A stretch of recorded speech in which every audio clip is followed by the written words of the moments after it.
Evangelio de nuestro Señor Jesucristo según San Mateo. Gloria a ti, Señor. Los fariseos se reunieron para sorprender a Jesús en alguna de sus afirmaciones y le enviaron a varios discípulos con unos herodianos para decirle: Maestro, sabemos que eres sincero y que enseñas con toda fidelidad el camino de Dios, sin tener en cuenta la condición de las personas, porque tú no te fijas en la categoría de nadie. Dinos, ¿qué te parece? ¿Está permitido pagar el impuesto al César o no? Pero Jesús, conociendo su malicia, les dijo: Hipócritas, ¿por qué me tienden una trampa? Muéstrenme la moneda con que pagan el impuesto. Ellos le presentaron un denario y él les preguntó: ¿de quién es esta figura y esta inscripción? Le respondieron: del César. Jesús les dijo: den al César lo que es del César y a Dios lo que es de Dios. Palabra del Señor. Reflexionemos con nuestro pastor, Monseñor Eugenio Cotter, Vicario Apostólico de Paz.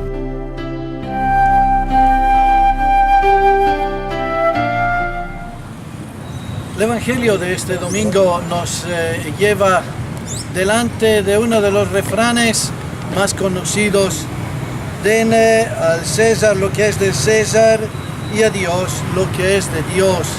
Es un refrán de sabiduría que Jesús pone y que entró en el habla muy común en muchas situaciones. Se ha sacado a propósito y a despropósito.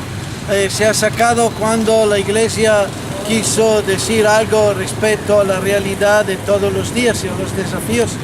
Se ha sacado cuando se quería encerrar la Iglesia dentro de las sacristías y a veces leyéndolo de forma correcta y a veces leyéndolo de forma incorrecta. ¿Cuál es el sentido? Vamos a examinar el Evangelio entonces de este domingo. Ante todo, destacamos como en el Evangelio de Mateo, el discípulo aquí se encuentra frente a al corazón de parte del mensaje de la vida cristiana. Fariseos y llegan junto con los de Herodes, los partidarios de Herodes, a querer provocar o a querer ponerle trampa a Jesús. ¿Y en qué sentido le ponen trampa? Ellos le dicen: Maestro, sabemos que eres sincero y que enseñas el camino de Dios conforme a la verdad. Son piropos en realidad, y Jesús entiende bien cuál es la trampa que le están tendiendo.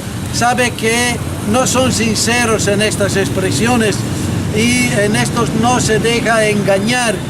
Y entiende que este piropo con que empiezan está indicándole, está aludiendo a algo más que va a venir, y entonces ya se prepara a no dejarse confundir ni llevar por esta supuesta visión.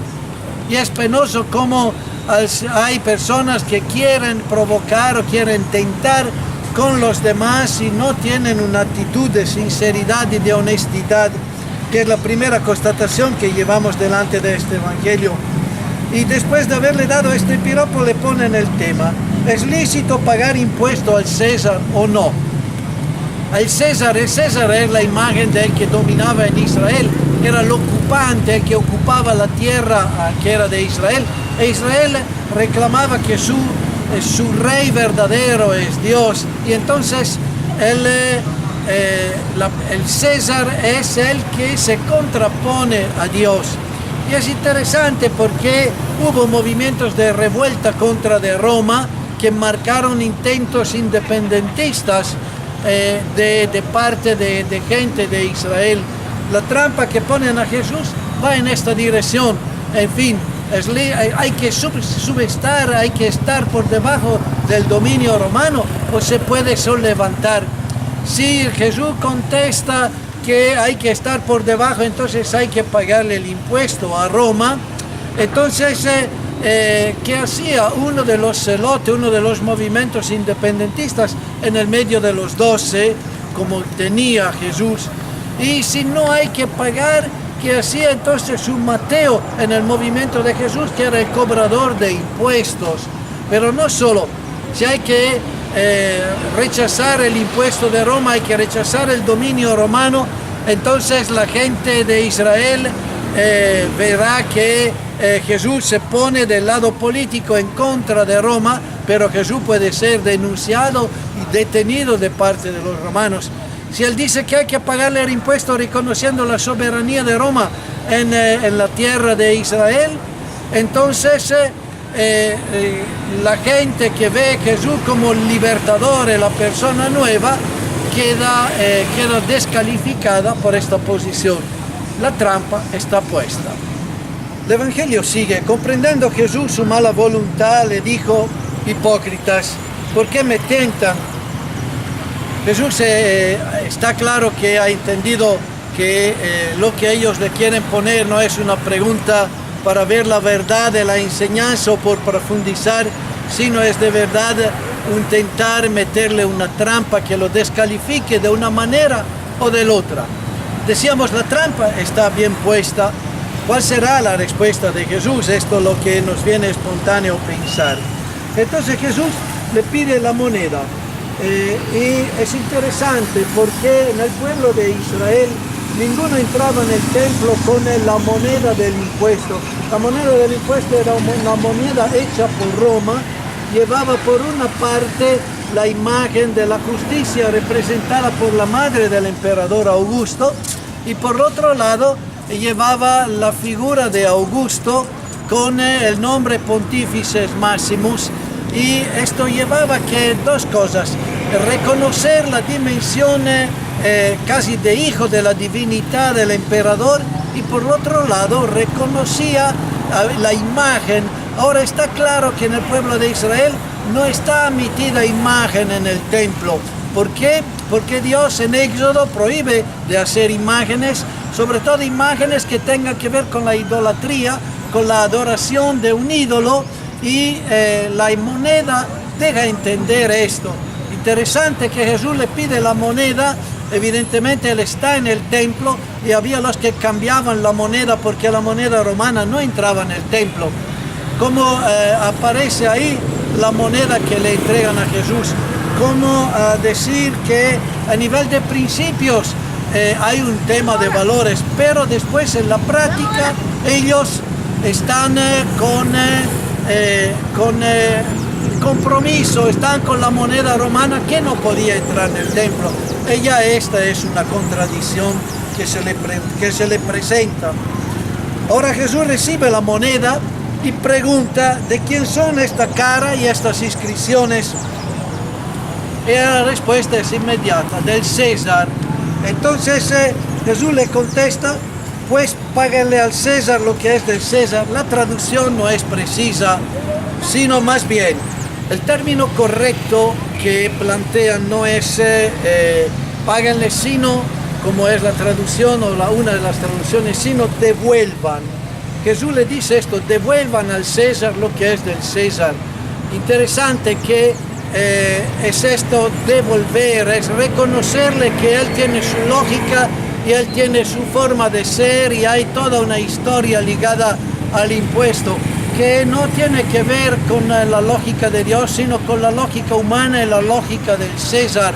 El cristiano tiene que devolverle al César lo que es del César, no tiene que entrar en esta lógica y tiene que estar con la lógica de Dios. Entonces devuelvan al César lo que es del César y a Dios lo que es de Dios.